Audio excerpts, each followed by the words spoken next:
guys, welcome back to my channel.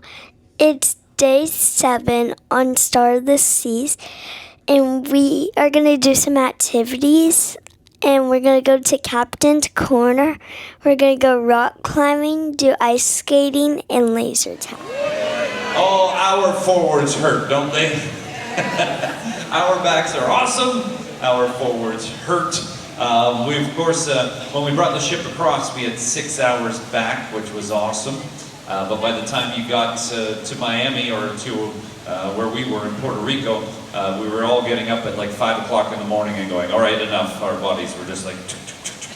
welcome to our first ever Captain's Corner on an Icon class ship. It's right, we never did Captain's Corner on Icon.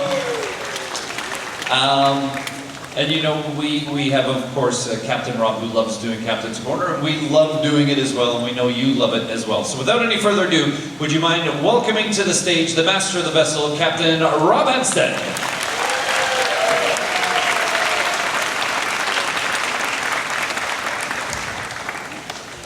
Thank you, Mike. Thank you. All right. Here we are. First one. First one. It's like, takes us back to the symphony days and wonder days. Indeed. When we did this before. We have, Trevorn is to my left here on the starboard side of the ship, and Tony is to my right on the port side of the ship. They have microphones, and they will, of course, be going all through the venue. So if you have a question for the captain, I ask that you just put your hand up. We will come around to you, and we ask that you tell us who you are, where you're from, and then nice and loud your question. So we'll go ahead and if anybody just throw up your hand, otherwise we'll just go for coffee. Okay. Yes, Tony, Captain on the port side. Hello, my name is Mark. I'm from Nashville, Tennessee. I was just curious, what kind of miles per gallon does this baby give? Oh yeah, miles per gallon. Miles per cubic meter of LNG. So it's a different calculation. So LNG is about, what, 40% density of water in weight. So energy density, it's denser than the previous fuel we used to use, heavy oil. We get actually a lot of energy out of it. It's cryogenic. You know, we keep it at minus 160 degrees Celsius. So because it's so cold, there's latent energy in that cold. You know, we have to keep the entire ship cool, and we use that to keep the ship cool. So we gasify it before we burn it, and in that process we're taking the cold out of it and basically able to utilize that. So that's part of the energy calculation when it comes to our fuel burn. But we're looking at about 1,500 cubic meters per week. And then the tons for that, you have to times 0.43. Yeah. I'm still learning about it myself, as you can tell. Yeah. It's good stuff. You know, the more I learn about it, the more I'm sold on the idea of the whole thing. And it's a transition fuel, like all our fuels. It's not the answer to everything, but it's where we're at now. We've wanted it for a long time, but it was the infrastructure that you need to support that fuel that was always needed. So and now we have it. So that's it going forward for now. Trevor, right in the middle, Captain, 3 rows up. Hi, my name is Matt Myers from Cincinnati, Ohio. I was wondering what the selection process is like to become the captain of the world's largest cruise ship, and what it felt like when you got the call to find out that it was you. Well, there's a hat in Miami. They throw all our names in there and they take turns picking them out. And I was the lucky winner. Or loser, depends on how you look at it. But no, winner as it is. But you know, it's an honor to do a project like this. And it's a real project. You don't just land here, you know, I mean, I've been involved with it, like many of the team that's on board now, for almost 9 months. So when we join in the yard in Finland in the winter. And it's cold. It's colder than they tell you. And it's dark. And it's a beautiful, beautiful country to be sure. But yeah, wintertime in the shipyard in Finland, that's a tough environment. And the ship's under construction. It's a complete construction site, like it's hard to describe. You know, we look around at all the finish and it's beautiful, but boy, under construction, it's welding and grinding and there's cables and hoses and it's a safety hazard like you can't imagine. And we're all walking around with helmets and goggles and gloves and boots and everything else, you know, and flashlights and try to find your way. And you know, we're monitoring and measuring the progress. That's part of our mission there, to help be the owner's representative, as it were. We're going to be the operators of the ship, so that's why we're there so early, or late in the construction, but early before service. So we get there at a point where we feel like if we can catch something, the lessons learned, maybe an adjustment here or there, that can make a big difference in operation. So we come with the experience as operators, as the ones who have experience operating ships like this. And we come in and we see, you know, the plans, and we know from having one built already, we have our list of lessons learned, and we're in there looking to see where we can apply those lessons learned wherever we can to give us this great advantage. Because we don't want to repeat our mistakes. We want to improve the design wherever we can. And that's our mission, and to manage and help manage and track the progress, because we have to deliver on time. And that's the hardest thing in building a huge project like this, to finish on time, ready to go into service. A massive construction like this is a huge task. And it takes a huge team, and everybody's got to be measuring this progress. And where we see we're falling behind, we need to work with the shipyard to move resources around, whatever it takes, but to keep everything on track. And we're meeting daily, multiple times, and there's a whole metric involved in that. It's very complicated, but it's fascinating. And it takes a lot to pull it all together to make it happen. A ship is built in Finland, but parts come from all over the world. And they have to get there on time, and they have to fit, and they have to be integrated and tested to be reliable. We have to know how many spare parts we're going to need, and you know, we have to manage. It's a business. We can't have everything we want. So we have to take and find efficiencies where we can and make it all work. And just an honor to be part of that process. It takes many months. It's long hours. You get up in the dark and you go to bed in the dark. And we all have our little apartments, and we have a little car, and we drive each other to, you know, we're like real people. Got to do our own laundry and cook our own food, and dress ourselves. Big shower once in a while. And I joined a little bit later. I joined in May, and it snowed the day I got there. And then it got very warm quickly. And I remember playing a round of golf in Finland about a month after I joined, and I walked off the course at 12:15 a.m. and it was still sunny. So, you know, when you were there in the dead of winter, you wake, you know, like 5 hours of daylight. I got the opposite experience where sun would go down at 1 a.m. and come back up at 4 a.m. So it was quite different. Tony, we'll go to this side. Captain, we're going port side. Hello, good morning. Good morning. My name is Uzo Kiboku from Canada, and I have a two-part question. First one, very important. When you look at those tugboats, are they really pulling the giant ship, or are they just escorting it out into the ocean? That's one. You mean in the yard?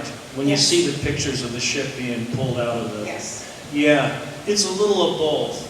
So the little tugboats are pretty little compared to the size of the ship, and so we picked the best day to do that. A day with 0 wind and a high tide. And those two factors have to be there, otherwise we don't do it. So there's oftentimes when we're taking the ship in and out of the dock in Finland in the very beginning, our thresholds are extremely tight for doing that operation. For that very reason, because a little bit of wind and the tugboats are overwhelmed. We can't use our own propulsion. In the very beginning, we don't have it actually functioning. So they're getting the ship wet and moving it into the wet dock.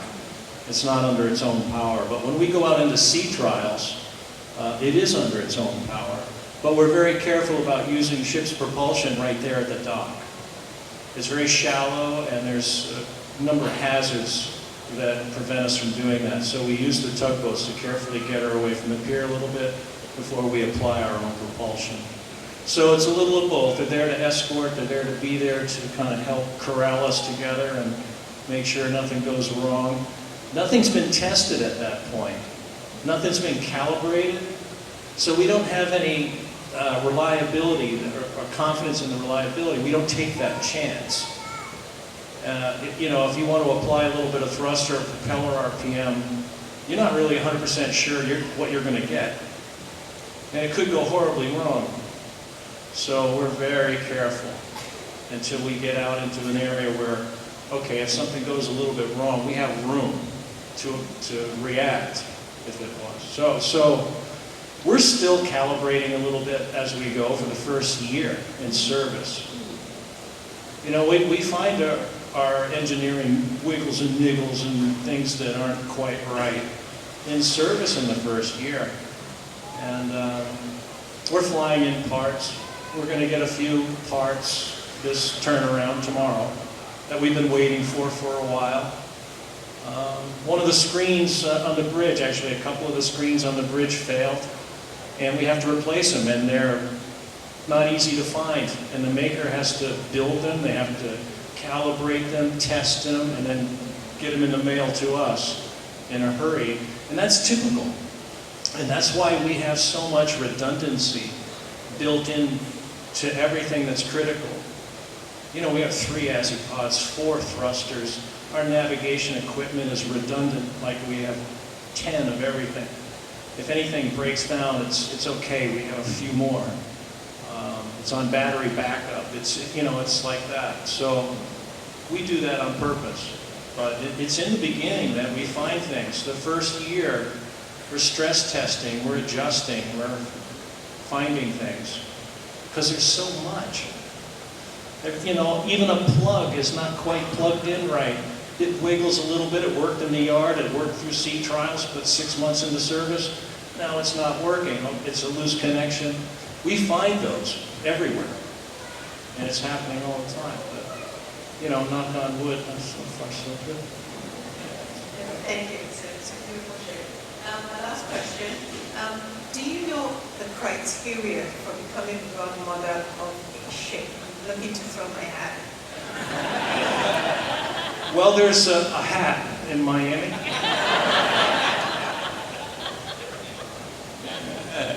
Oh, we're going back to the middle.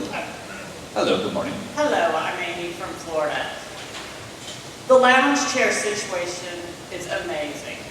No problem whatsoever. But how many are on the ship? Up on that pool deck? How many lounge chairs? Is that a trick question? I know, I've asked quite a few people, and your poor desk gal, she was like, well, there's, and then, yeah. It's really not. I'm just truly impressed that you can walk anywhere and grab a chair. Oh, good. That's No, good. it's a good thing. Okay, good You to know, hear. so I mean, is it maybe 1.5 per passenger or 1.25 or? You know, you Just got me I got stumped. the I have thought. no idea. I'm Everybody glad to tells hear me there's the plenty law, of them. Which I agree. But so I was curious, what statistically are we looking at? Good question. I don't know. I'm glad to hear there's enough. I mean, when we calculate load factors and where our guests, it's part of the design of this ship is flow. And that's a huge part of it. And we also, I know that this design allows for a lot more cover. So, there's areas in the pool deck where you can be out on the pool deck, you can be in your lounge chair, not in the direct sun. And I think that's something that this class of ship has a lot more of.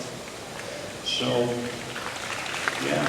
And there you go. That's why, because that's what people want, and we want to make sure you have enough sun chairs for sure. So the amount of deck space versus the amount of guests we have on board, all of that's thought out. There's quite a formula involved. And the actual numbers and ratio, off the top of my head, I couldn't tell you. But there's an expert behind you that probably could.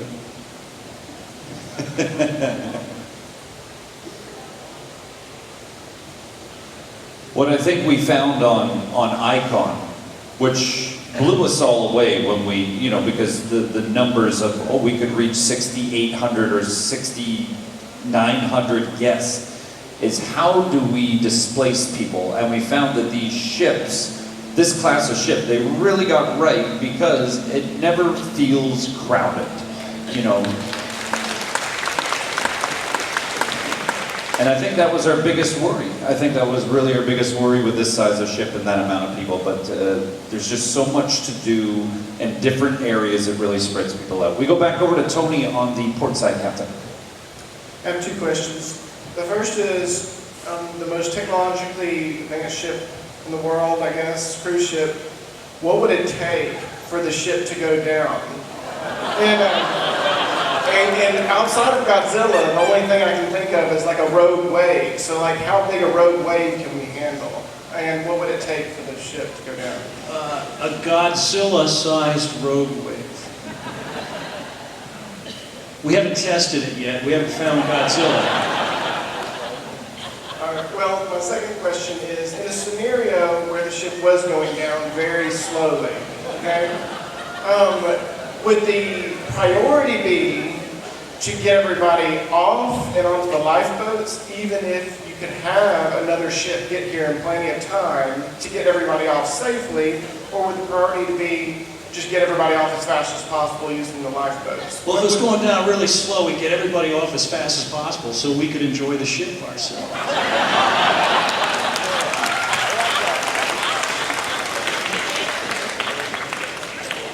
Trevor. This is the best lifeboat you're ever going to have, and that's the whole point of it. So it's designed in a way that it won't ever go down. In a case, unless Godzilla showed up. But we have what it takes in case. There's always the in case. But the newest designs are all the more safer than they've ever been. We're surrounded by double bottoms and tanks, and it's nearly impossible to do that, like in the old days, where there was material failure, design failure. We've learned a lot in the last 100 years, and we've learned a lot in the last 20 years. And we couldn't build ships like this without super intelligent people and computers and technologies that are available now. And so that's built into the design. We have what they call safe return to port. And the idea is that no matter how bad it gets, we can always make it back to port. We might not make it back to port on time, with all the lights on and all the air conditioning, but we'll make it back and we'll be okay. And the lifeboats are there because, last resort. At least we have that.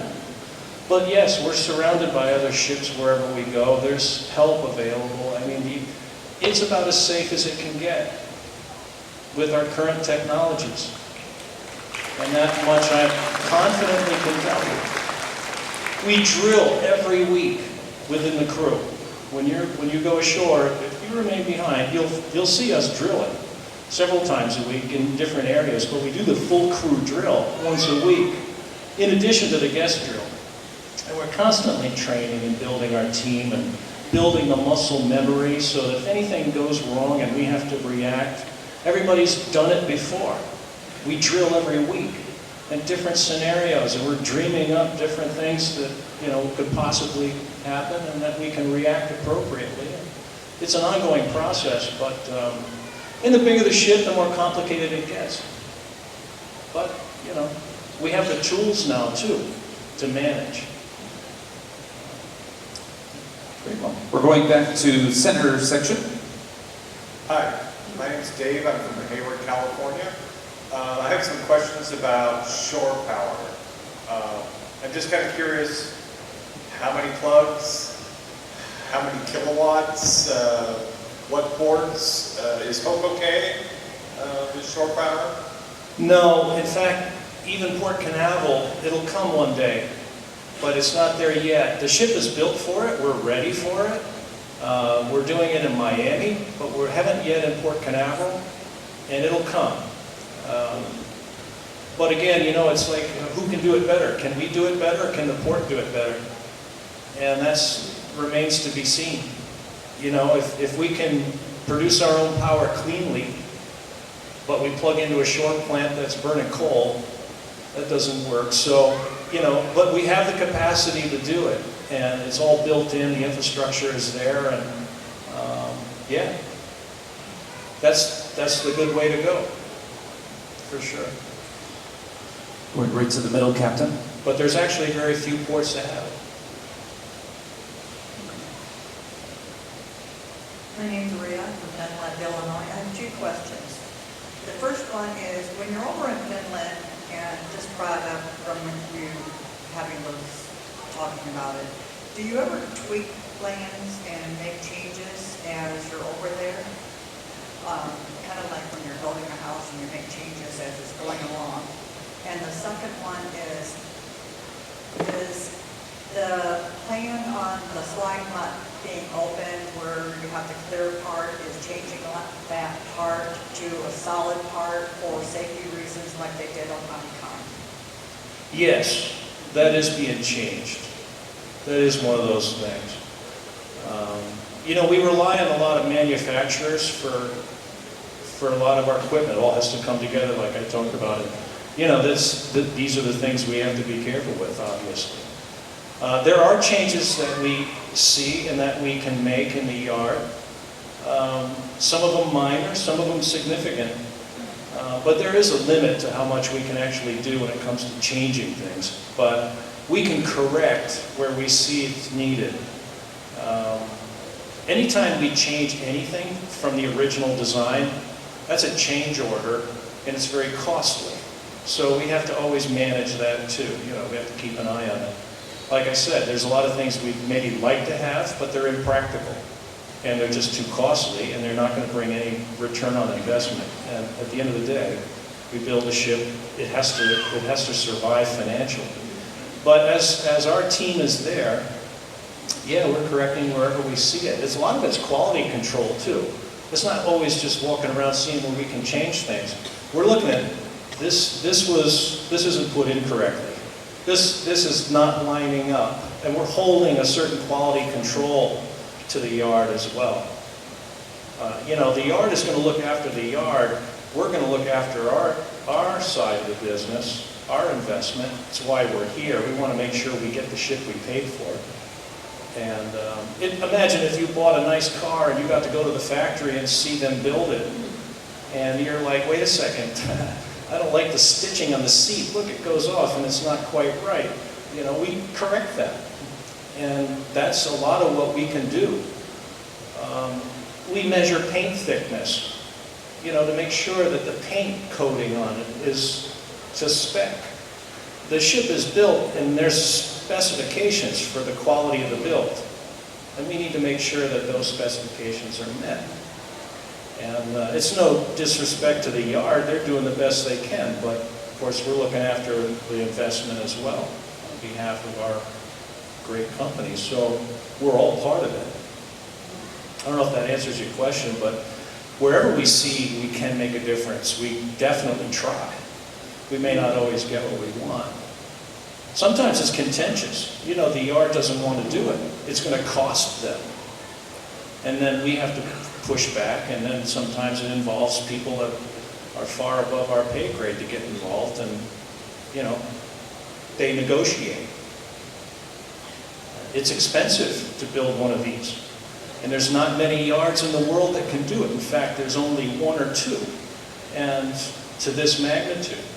So we have to make sure that the yard doesn't collapse under the burden of building something like this, and then they financially can't survive because they built something that cost them too much. So the yards typically don't make money on the first one or two ships. They lose money. They make money by building 4 or 5 or 6 of them. And it's on the last few that they actually make a profit. That's a fact. And they know that, and it's built into the plan. Because, you know, the economy of scale. It's a whole lot cheaper to build 5 of them than it is to build 1 or 2 that you're never going to build again. Over on the starboard side, good morning. Good morning. My name is Amanda Courtney. Sorry.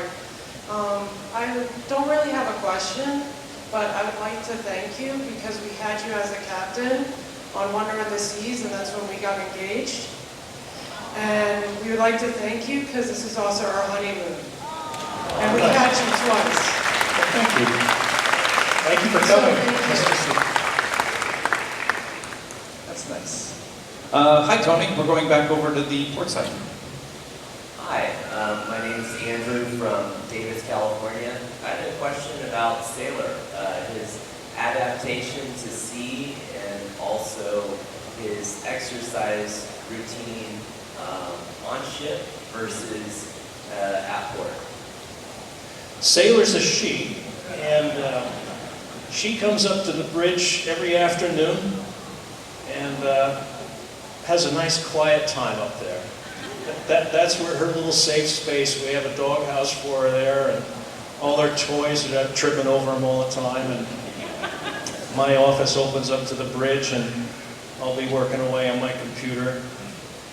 And here she'll come in, you know. It's a beautiful thing. I have to say, it's one of the greatest treats in the world. Brings you back to earth, you know, for all the problems that we have to solve in life and everything else. And here comes the happy dog, you know. It's about the best thing that ever happened. So we all love Sailor, obviously, and she's just the coolest dog you ever met. She gets a lot of attention, but she seems to handle it really well. Yeah. Yeah. She's eating my doorstops on my door. So the carpenter, it's a true story, carpenter's got to build me a nice wooden one that's dog-proof. We're going second row, Captain, in the middle. Good morning, Captain. My name is Arun. I'm from India. So my first question is that under which classification rules this vessel is built? By Lloyd, DNV, or BV? That is one. Second is you run on very tight schedule, you know, that port turnaround. When you get time to do your drills, the loading of all the light goods, and what if you under a port state control get any detention, what are your contingency plans for that? If at all you get. So, okay, we're under DNV, the Norsk Veritas. That's our classification society. And then, for those of you who don't know, all ships use a classification society as a third party between the regulators and the company. So they're independent. We subscribe to them, and they help liaise basically between the authorities and the company. And they're with us throughout this whole process and forever life of the ship.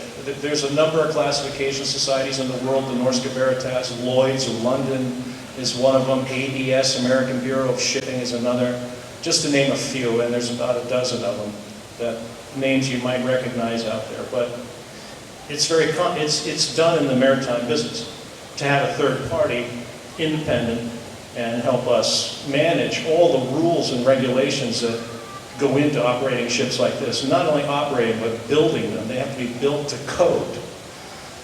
We're building ships that have never been built before, like Icon and like Star. And the rules are oftentimes written and they're dated. They're dated from decades ago, where technology has moved on.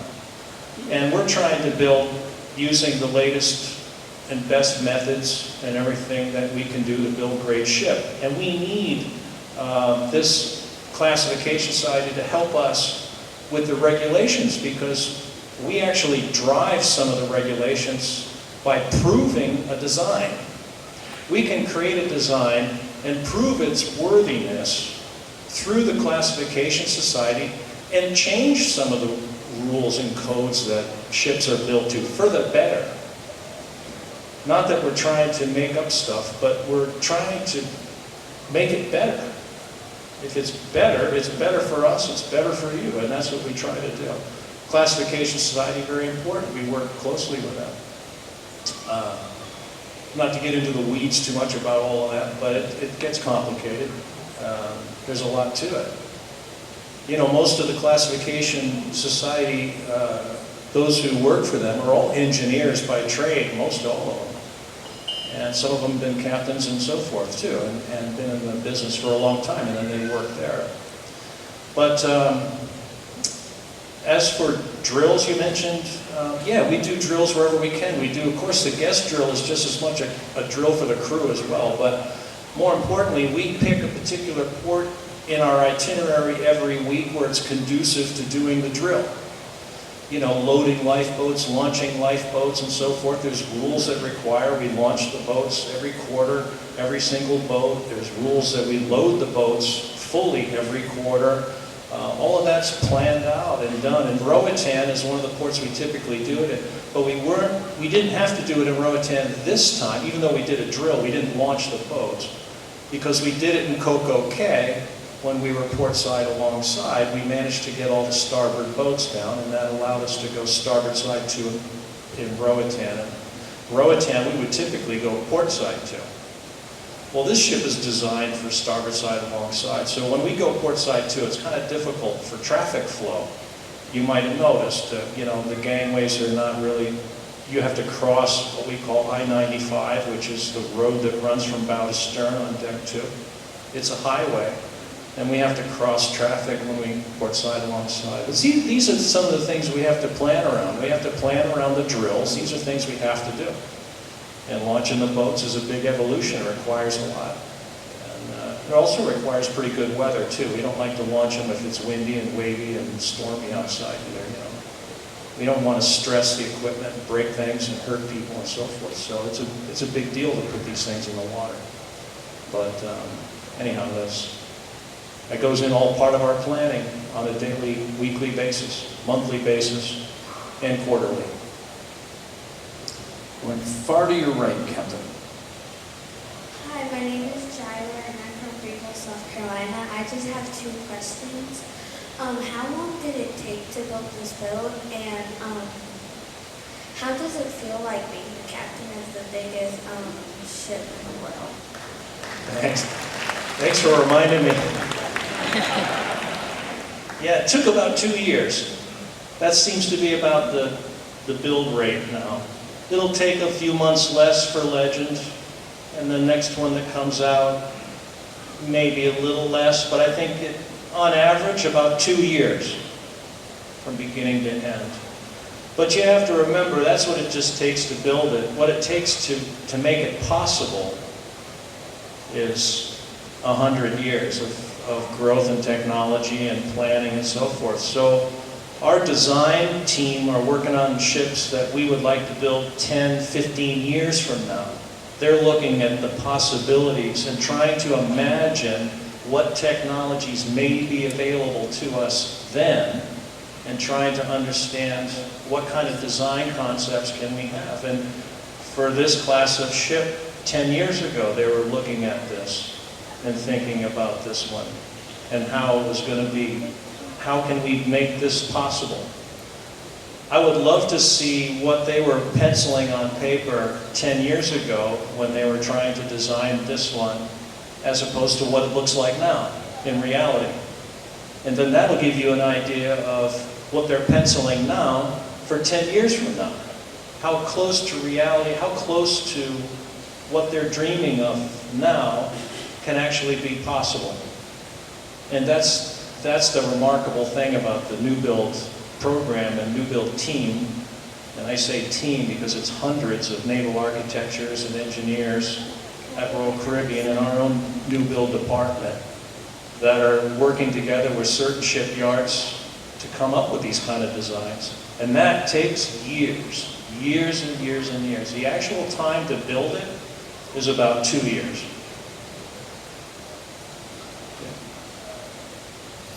We're going all the way. Hello. Good morning. BJ Phillips from Anderson, South Carolina. When the ship left Finland, it made 2 stops, Cadiz and San Juan. What happened at those stops? In Cadiz, it was a technical stop, what we call a technical stop. We have a big shipyard in Cadiz that we use for revites and overhauls and so forth, and it's big enough to take a ship like this. Cadiz is a great port for us for that.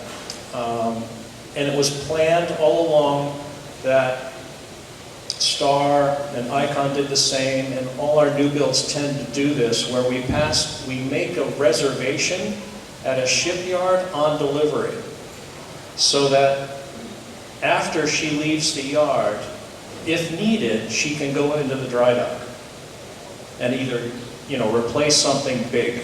Maybe we have a problem with one of the pods or thrusters, or we want to, change some hull coating, or change a valve, an underwater valve, or anything that needs to be done. We book the shipyard. In this case, we did not have to go dry.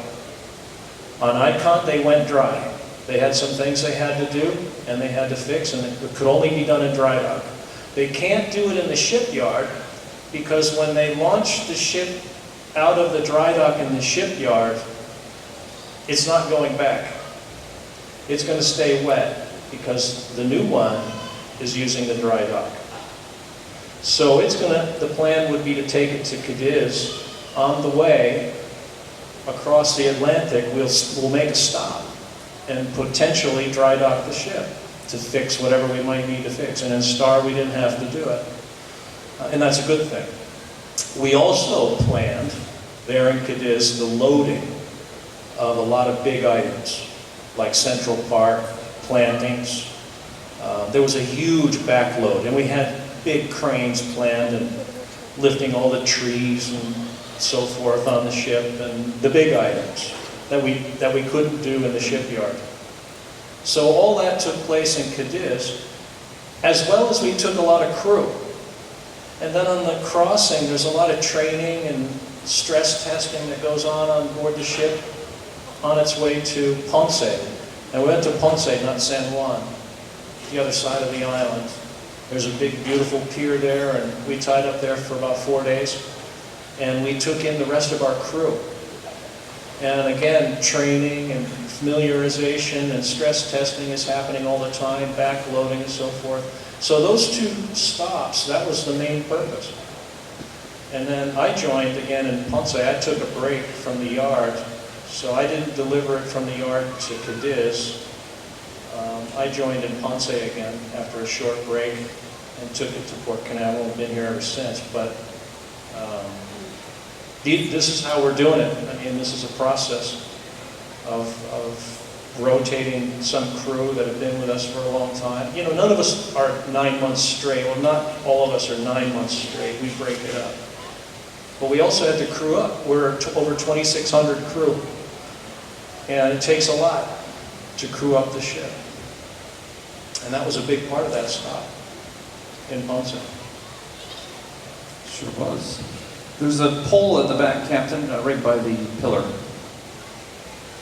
Hello, my name is Ananya. I'm from India. In fact, the gentleman who asked your question earlier, Arun from India, he went on the Icon of the Seas last year and came back to India and said, everybody has to go to the Star of the Seas, and 13 more of us trekked from Mumbai to here just for this trip. Wow. All right. Thank you. Now, so, you know, this is the first maiden voyage for all of us too, except for him. And the experience has been incredibly mind-blowing, especially, you know, watching Back to the Future and the Aqua theatrics here. Unbelievable that you could have that Broadway quality of show, you know, while you're at the sea movie. I can't tell you how many times I pick my, mind up and brain up on the floor while walking around this place, especially when I see the other cruise lines on board, and I'm thinking, man, I'm glad I bought the ticket at the right time at the right place. So I'm going to go a little bit off of Javiera's question, a little more tactically. In the position that you're in the ship, I'm sure you see well beyond the horizon that we see. So from a perspective of what the next ship is going to be like, as a captain, what is it that you would like to see in that next ship, cruise ship? And then what would you envision from a guest perspective in the next ship? Yeah. That's a really tough question because it's hard to, reimagine. And that's the trick. We want you to come back and be wowed every time you come. And we don't want to build just the same old thing. We were always trying to reinvent and bring something new and develop and grow and make it better. And as we learn, where are we going to go? What's going to take the company to either the next level or to the future? And that's a really good question. We're a family brand. We build a ship for everybody. And that's what you'll see in this design. And it's a concept that, I don't know, it's not such an easy puzzle to put together, but this is where we're at the moment. When you think about the Aqua show, for example, here we're sitting in this amazing theater with the platforms and the whole thing. It all has to work, it all has to be integrated and work together. And we talk about the crossing and going into dry docks and putting it all together, making sure it works and testing it and so forth. These are the last stages of this whole process. You're seeing it now. This is it. This is maiden voyage. This is showtime, for the whole ship. And everything we've done up until now has led to this moment, this week, and our future for the next 30, 40, 50 years. Who knows? This hull is such a good hull. It can be rebuilt almost indefinitely. It's large enough, it's strong enough, and it will be with us for a very, very long time if we take good care of it. So, I don't know. Honestly, to answer your question, what would I like to see? I don't know. I honestly am taken by the fact that we've gotten as far as we have with this design. And how can we make it better? Bit by bit. We tweak here, we adjust there, we see, okay, maybe we can do this design a little bit more like this to make it just that much better and more functional, and that you'll see over time. If you compare, we're going to build, let's say we build 7 of these, and you compare Icon 7 with Icon 1, what's the difference? If you looked at Utopia and put her alongside Oasis, built in 2009, there you go. That's sort of the difference you're going to probably likely see. It's a great slow process of evolution, and it is hard to imagine. It really is. I just don't know. I can point out a bunch of little things, I suppose, but in the big picture, good question. I know. Cheesecake Factory. And an In-N-Out burger. Those 2 things make me happy. We'll finish with we're at 44, so let's do one more, all right? And then there's a gentleman over there who would like to give you a book after, Captain. I'll remain behind afterwards, so I'll catch you, don't worry. And as a reminder, we have our Veterans Tribute coming up at 11:15, so a good chance to grab a coffee or something from the Aquadome Market and then come back in. But we'll finish with Trevorn. Yes, we're going to, yep. Hello. Hello. A lot of pressure on the last question. Cole from New Hampshire. The question is regarding the stabilizer technology on this ship compared to Oasis class or Quantum class. It feels much more rhythmic responses to the water turbulence, almost like a rocking when we encounter that. Could you speak to explain that, or is it just maybe it's in my mind? Thank you. Yeah, actually we're not using the stabilizers much here because we don't need to. The ship itself, the hull design is amazingly efficient. It really is efficient, and it's so efficient that it glides through the sea effortlessly, and that's why the shape of the bow and all of that. But it also doesn't want to stop. I'll share that with you. So we need bigger brakes on here, and thankfully we have them. You just got to know how to use them. She's sensitive to shallow water in the port, for example. I'm just sharing with you a little bit of the differences. You know, I come from Oasis class, so I'm used to Oasis class. It's not that much bigger than Oasis class. So you would think it'd be, well, more or less the same, but it's not. It's different. She handles differently. She handles differently in the sea, and she handles differently in the port. And she's very sensitive to shallow water. And when I say shallow water, I'm anything less than 4 meters under the keel. And in some cases, we're very shallow, close to the bottom, 2 meters. She just doesn't want to stop. She's so efficient. She just glides. And that she does the same thing at sea, which is a beautiful thing. And she's very fast. In sea trials, we had to put a limit on it. So there's like a speed limit on it. We could go more than 25 knots. But the designers said she wasn't designed to go more than that. So we put a limit on it. An RPM limit. Yeah, to keep me from speeding. So we go a little slower in port, in the channel keeping and in the approach to our berth and wherever we're maneuvering and so forth. That all has to be taken into consideration. There's a little more mass, the hull shape, all of these factors. The propellers are a little different. They're in a slightly different position relative in the hull. Our thruster's a little different. Everything adds up, and her profile is different for windage and sail area is affected by the winds and so forth. So her ability to glide through a sea is remarkable. It is remarkable. She doesn't move. You'll feel a little shake and shimmy here and there. That's normal, but all in all, the design is incredibly good, and it will go through a sea like you can't compare.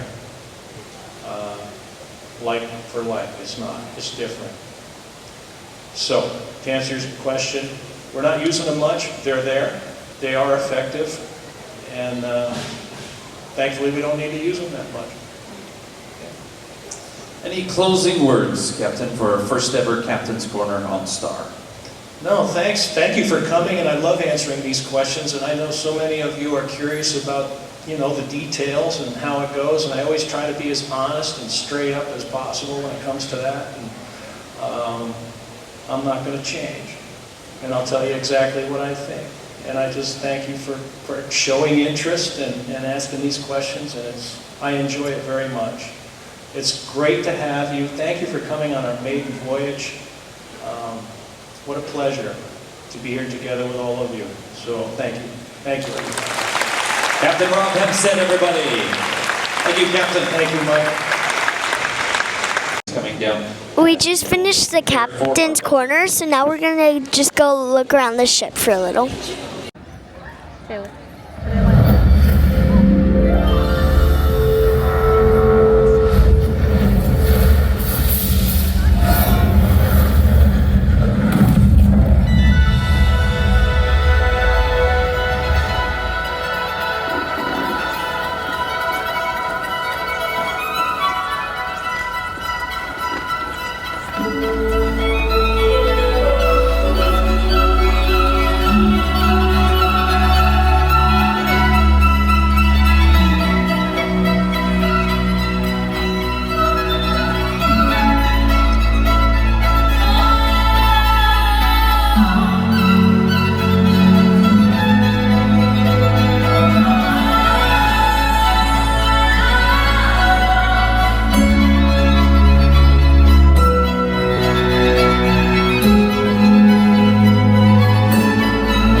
It's gonna be a beauty. It might be Miami, but it's your and me too. If you are here for the community festival this week, time's wasting. Get your cold leche on. Double Café Soul with Cuban Pete y La Ganga. Por la mañana café, por la tarde ron. Ya estamos en la calle, sale tu balcón. Por la mañana café, por la tarde ron. Ya estamos en la calle, sale tu balcón. Dale sigo hasta Ponce, de Fajardo a Rincón. En la voz de todo un barrio, desde Almirante a Crostón. Por la mañana café, por la tarde ron. Ya estamos en la calle, sale tu balcón. Que lo bailen en Lloren, que lo bailen en Canales. Hoy voy para la carretera con los míos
97.5 KSUN Sunflower Radio.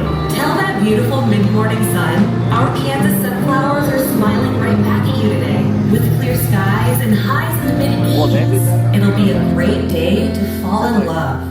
For a while there it was rough, but lately I've been doing better than the last 4 cold Decembers I recall. And I see my family every month. I found a girl my parents love. She'll come and stay the night, and I think I might have it all. And I hold you every night, and that's a feeling I wanna get used to. But there's no man as terrified as the man who stands to lose you.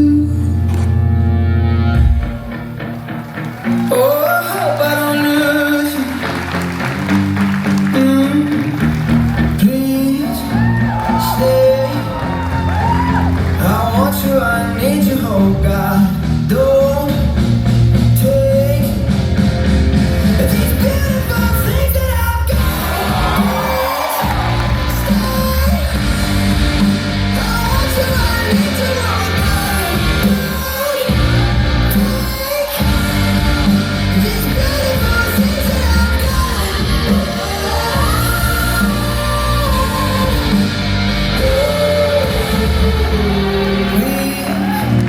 don't take. I found my mind, I'm feeling sane. It's been a while, but I'm finding my faith. If everything's good and it's great, why do I sit and wait till it's gone? Oh, I tell you, I know I've got enough. I've got peace and I've got love, but I'm up and I'm thinking I just might lose it all.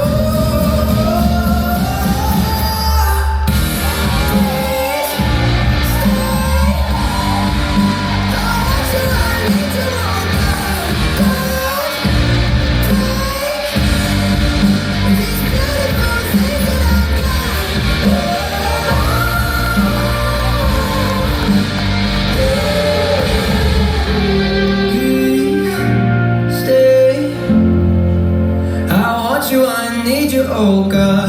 I need these beautiful things that I've got.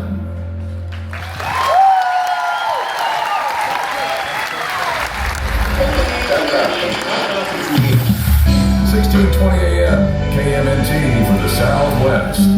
High noon in the Lone Star State. It's holding at a comfortable 92 degrees out there. We've had a beautiful day, which is good. Gonna be that way all day. Not bad. Big rodeo in town this week. I'll be there riding a bucking bronco, which could get ugly.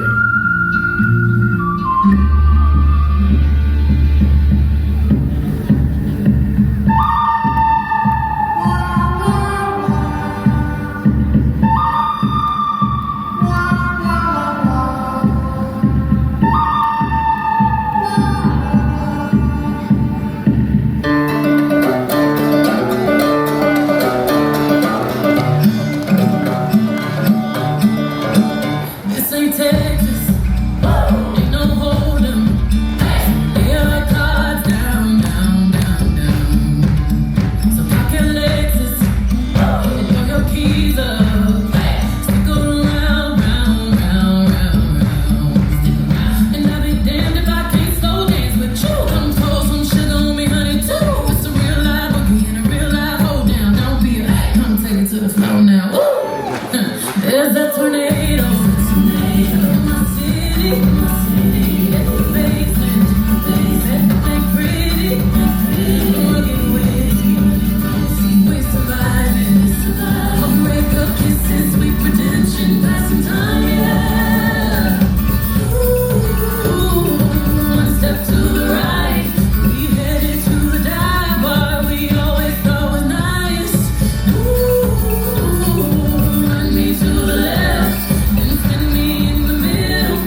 105.7. Music that makes a splash. Hope you're feeling good. It's 4:25 on a sizzling sunny afternoon in the desert. You're probably seeking out the shade of a palm tree right now. Hope you're finding a cool way to chill out because it's 101 in the shade all day today. I could have my Gucci on. I could wear my Louis Vuitton. But even with nothing on, bet I made you look. I made you look. I'll make you double take soon as I walk away. Call up your chiropractor just in case your neck break. Ooh, tell me what you gonna do? 'Cause I'm about to make a scene, double up that sunscreen. I'm about to turn the heat up, gonna make your glasses steam. Ooh, tell me what you gonna do?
Worldwide to infinity, you know the roof on fire. We go boogie, oogie, oogie, jiggle, wiggle, and dance like the roof on fire. We go drink drinks and take shots until we fall out like the roof on fire. Now baby, get my booty naked, take off all your clothes and light the roof on fire. Tell her, baby, baby, baby, baby, baby, baby, baby, baby, baby, I'm on fire. I tell her, baby, baby, baby, baby, baby, baby, baby, baby, I'm on fire at all.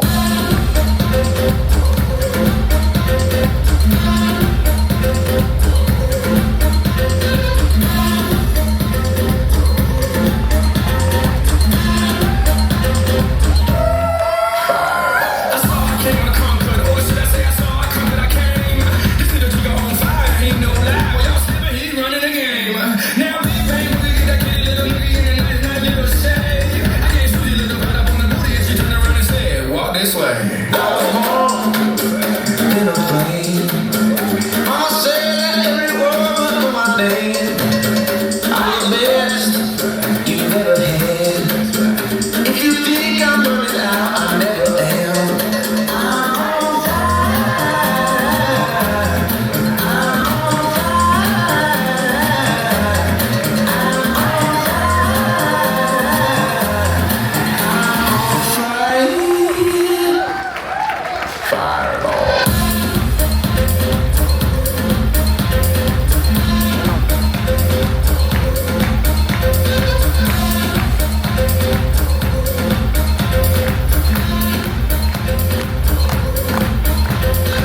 Fireball.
KALIFM, Cali Radio. We're rocking Southern California. The music never stops.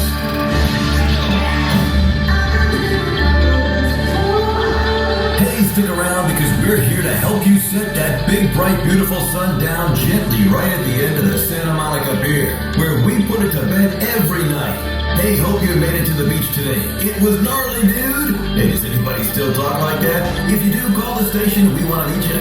Gonna be in the low 70s tonight. Still time to come down to the Santa Monica Pier, where the sun never sets.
and Peter.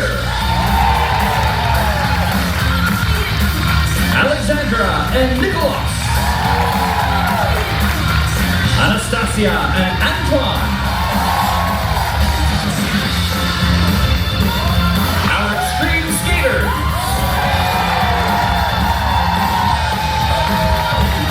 Levy. Hunter. Luca. And Yuma.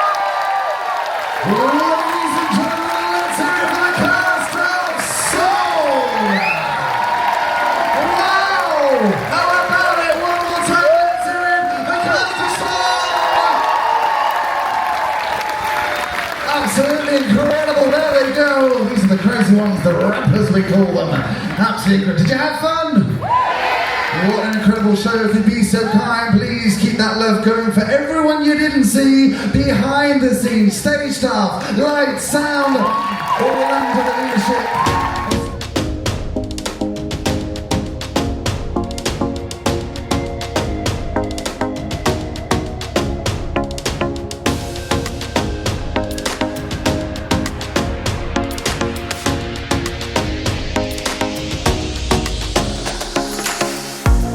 We saw the ice skating show, now we're heading to laser tag. Okay.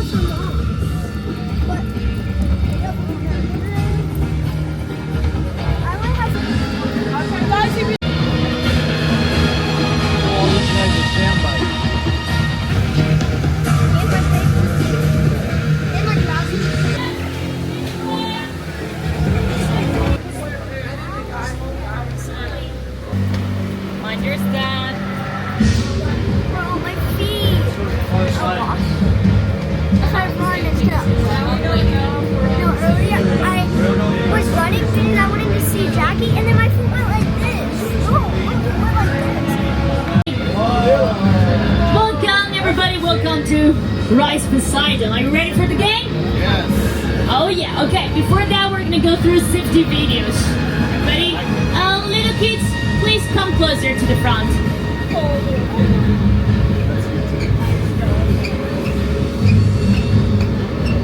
Okay, so Poseidon would tell us what we should do, what we shouldn't. Just pay attention. Welcome, brave Marionite and Aquarian warriors, to the realm of Trilantia. Your primitive weapons have been left behind, for here in the heart of Trilantia, they hold no power. You will resolve your conflicts in this protected realm. I, Poseidon, will guard against the attacks from the monstrous beasts of the abyss. But first, accept my gift, your phasers. They're the manifestation of my trident's power. Use these to score points towards your tribe's victory. Use your vest to shield yourselves from harm. They can endure the barrage of phaser fire, but beware, points will be awarded to your adversary with each strike. Your phaser display will show your fighter's name, score, and shield marks. If you get hit, your shield will deactivate for 5 seconds. You must follow these rules. Do not run, jump, crawl, or attempt to climb or lie down. Stay 5 feet away from your fellow warriors. Always keep both hands on the phaser to activate. In Trilantia, there is no room for future conflict. This final battle will bring a tide of peace. Both tribes may find sanctuary here, but only one will rule. You must follow these rules. Players must be 5 and over and at least 40 inches tall. Guest ages 5 to 8 must have a guardian in absolute 0 through the entire experience. Moderate physical activity is involved. Do not participate if you suffer from any medical condition that might prevent your safe participation. Keep loose items off the field, including bags, phones, cameras, and other belongings. All belongings that enter the battlefield must fit inside your pocket. Players must wear athletic footwear such as sneakers or tennis shoes. No swimwear or wet clothing will be permitted in the arena. Food or drink are prohibited in the arena. Prepare your tribes for victory in Laser Tag, the Rise of Poseidon. Got your color? Okay, I'm gonna sleep all of you. I'm gonna restart. Take it off. I think yours does work. Okay, now everybody just pull your trigger once. 4, 3, 2, 1. Everybody got your colors? Okay, beautiful. Okay, now can I have all of the blue? All of the blue to my side. You're Aquarius. Aquarius, blue behind this door, the blue door. You're Aquarius.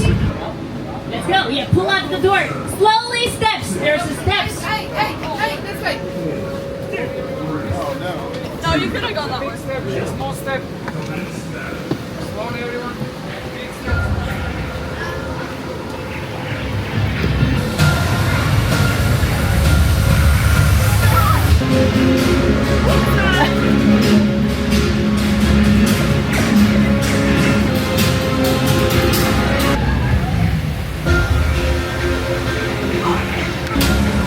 Team Aquarius is taking the lead.